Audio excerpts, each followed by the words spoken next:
Nagpinaspasay karon ang dakbayan sa Talisay pagpanglista aron matapos nga ipaduso sa Interagency Task Force pipila ka semana gikan karon.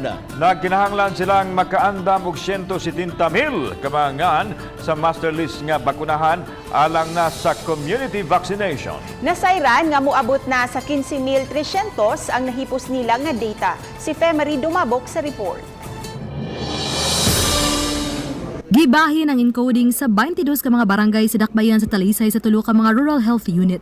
Sa matag rural health unit, maka-encode kini sa 300 ngadto sa 400 sa mga pangan sa mga Talisaynon nga gustong magpabakuna. Mato ni Dr. Lino Alanzado, Talisay City Health Officer, nga sa nahipos nilang data, 15,300 na ang anaa sa master listing nga magpabakuna.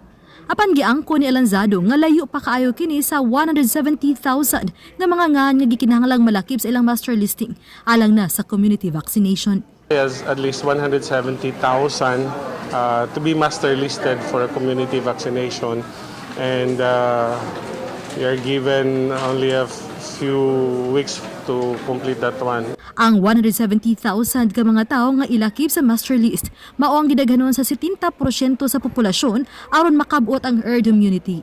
Samtang gipaybaw ni Mayor Samsam Gulyas nga naa pa ang 40 milyones pesos nga gigahin sa miaging tuig aron ipalit og mga bakuna. Mamahimong gamiton kini sa pagpadayon unya sa pagtubag sa panginahanglan sa pagpamakuna.